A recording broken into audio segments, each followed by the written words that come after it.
Hello दोस्तों, डीएलवी news पर आपका स्वागत है। आज हम बात करेंगे देश दुनिया की 25 बड़ी खबरों के बारे में। उससे पहले आपसे अनुरोध है, अगर आपने हमारे चैनल को अभी तक सब्सक्राइब नहीं किया तो प्लीज़ चैनल को सब्सक्राइब ज़रूर करें और हाँ, वीडियो को अंत तक ज़रूर देखें और कमेंट में ये भी बताएं ये वीडियो आप किस शहर राज्य से देख रहे हैं। तो चलिए नज़र डालते हैं आज की तमाम बड़ी खबरों पर।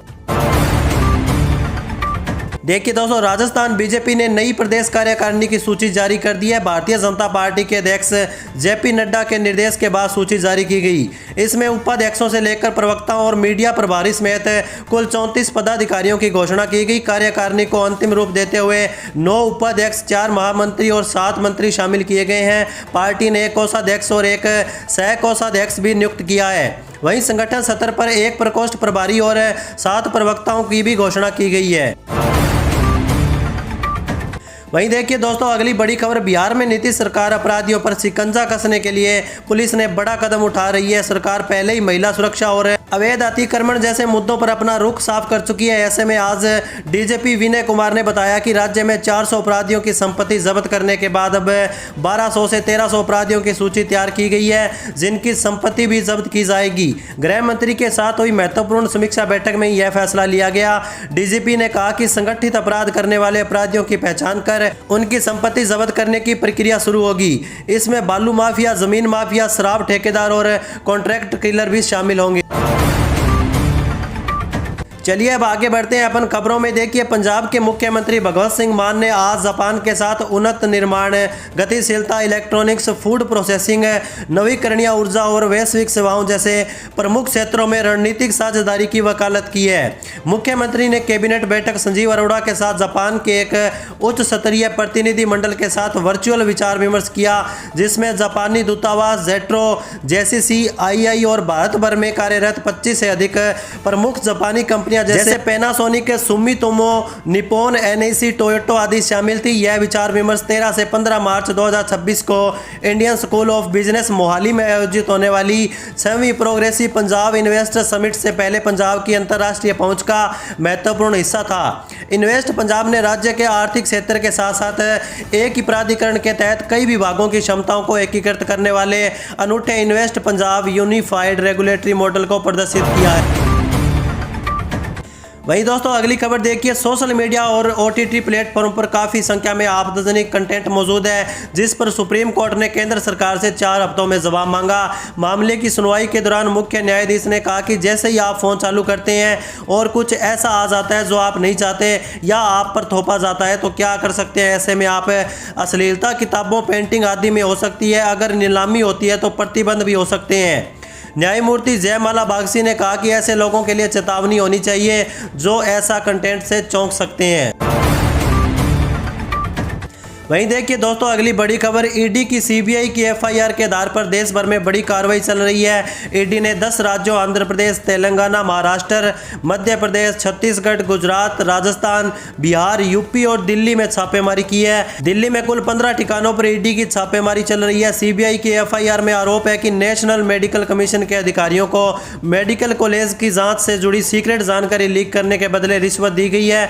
इस जानकारी के इस्तेमाल कर कुछ मेडिकल कॉलेजों ने पैरामीटर में हेराफेर कर मान्यता और कोर्सों की मजबूरी लेने में किया। छापेमारी जिन जगहों पर हुई उनमें 7 मेडिकल कॉलेजों के परिसर और FIR में नामित कई व्यक्तियों के ठिकाने भी शामिल है।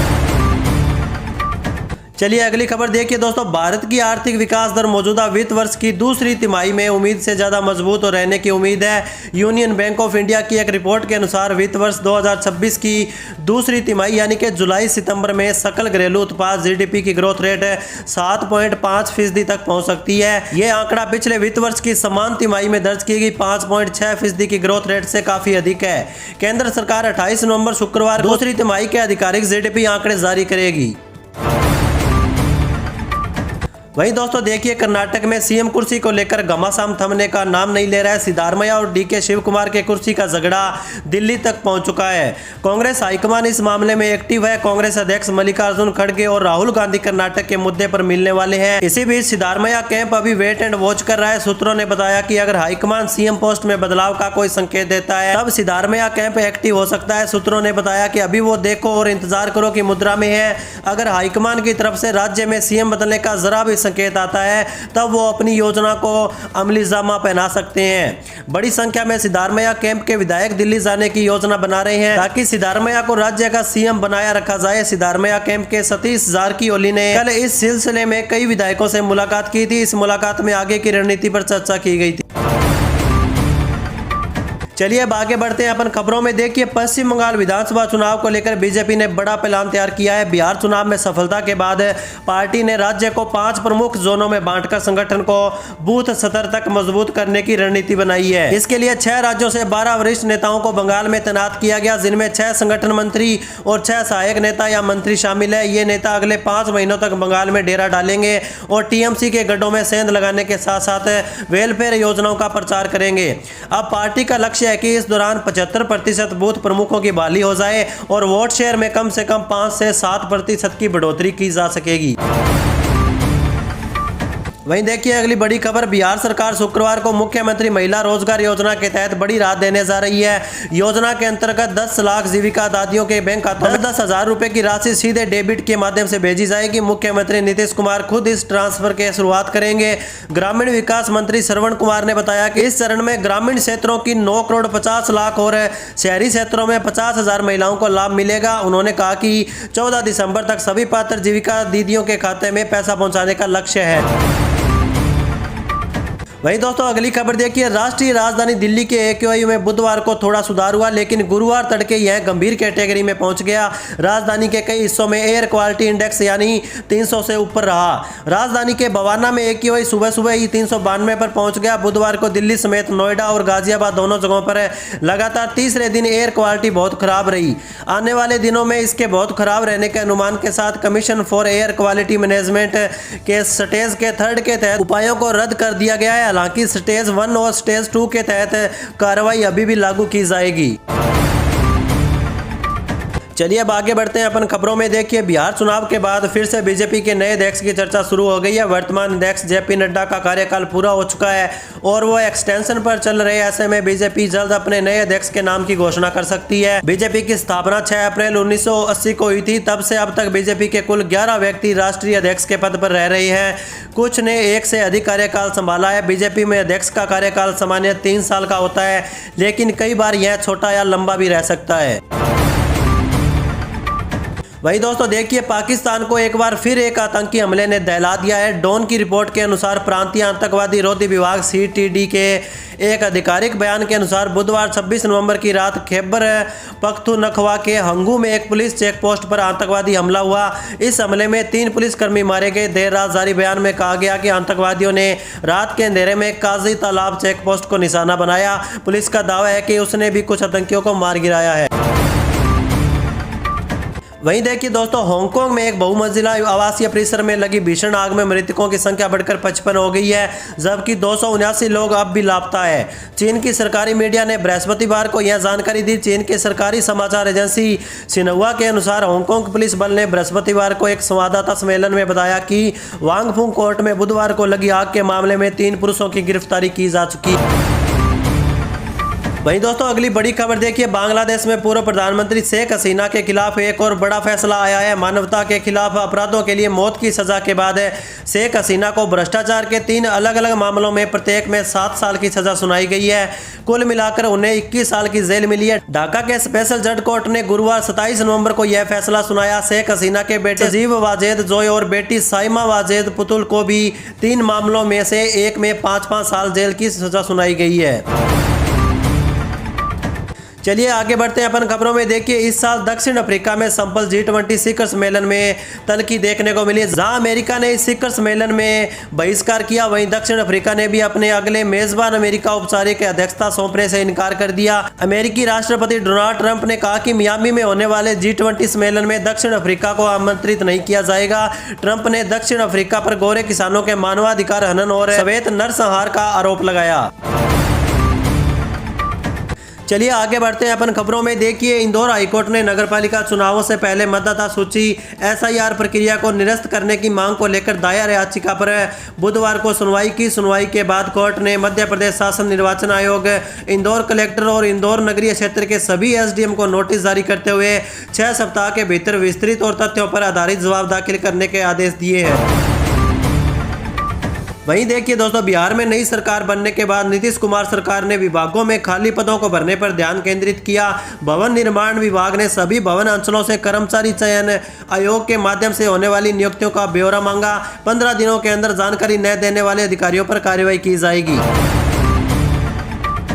चलिए दोस्तों, अगली खबर देखिए। उत्तराखंड सरकार ने हाल ही में 3 महत्वपूर्ण फैसले लिए हैं जिन्हें कैबिनेट ने मंजूरी दे दी है। ये निर्णय सीधे तौर पर जनता के हित में है और राज्य के नागरिकों के जीवन को बेहतर बनाने में सहायक होंगे। सरकार का लक्ष्य है इन फैसलों के माध्यम से लोगों को अधिक सुविधाएं प्रदान करना है। बैठक में कुल 10 प्रस्ताव रखे गए थे, इनमें 7 को स्वीकृति दे दी गई है जबकि शेष को स्थगित कर दिया गया है।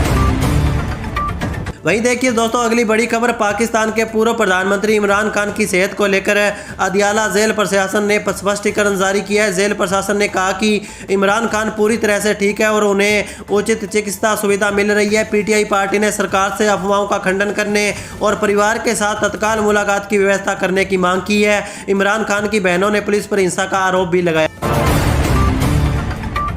वहीं देखिए दोस्तों, अगली बड़ी खबर बिहार बोर्ड की ओर से फ्री जेईई और नीट कोचिंग के लिए आवेदन की लास्ट डेट 30 नवंबर निर्धारित की गई है। इच्छुक और योग्य छात्र तुरंत ही ऑनलाइन माध्यम से आवेदक प्रक्रिया पूर्ण कर सकते हैं। परीक्षा का आयोजन 12 दिसंबर को करवाया जाएगा। चलिए अगली खबर देखिए। इलाहाबाद हाईकोर्ट ने कर्मचारियों को राष्ट्रीय पेंशन योजना एनपीएस के स्थान पर पुरानी पेंशन योजना ओपीएस का विकल्प देने संबंधी शासनादेश को चुनौती देने वाली याचिका पर राज्य सरकार से 6 हफ्ते में जवाब तलब किया है। यह आदेश न्यायमूर्ति विकास बुधवार की एकल पीठ ने एलोपैथिक फार्मासिस्टों की ओर से दाखिल याचिका पर दिया है। तो चलिए अब आगे बढ़ते हैं अपन खबरों में। देखिए, श्रीलंका में पिछले 11 दिनों से जारी मूसलाधार बारिश, बाढ़ और विनाशकारी भूस्खलन ने बड़े पैमाने पर तबाही मचाई। श्रीलंका के आपदा प्रबंधन केंद्र डीएमसी ने गुरुवार को बताया कि इन आपदाओं के कारण अब तक 31 लोगों की मौत हो चुकी है जबकि 4000 लोग प्रभावित हुए हैं। आधिकारिक जानकारी के अनुसार अकेले मध्य पर्वतीय जिलों में 18 लोगों की मौत हुई। डेली मिरर ऑनलाइन की खबर के अनुसार एक भयावह घटना में कुंभकर्णा में बढ़ते जल स्तर के बीच एक यात्री बस फंस गई, जिसके बाद आपात दलों ने 23 यात्रियों को सफलतापूर्वक बचा लिया है। और अड्डा डेराना समाचार पोर्टल ने बताया कि करीब 10 लोग घायल हुए हैं जबकि 14 लोग लापता बताए जा रहे हैं। वहीं दोस्तों देखिए, सरकार की ओर से जारी किए जाने वाले सोवरेन गोल्ड बॉन्ड एसजीबी ने एक बार फिर यह साबित कर दिया है कि सही जगह निवेश करने पर इतना बड़ा रिटर्न भी मिल सकता है कि आम निवेशक भी मालामाल हो सकते हैं। 2017 में खरीदा गया एक एसजीबी आज निवेशकों को करीब 329% का रिटर्न दे रहा है, यानी 1 लाख रुपए का निवेश अब 4,29,000 रुपए में बदल चुका है।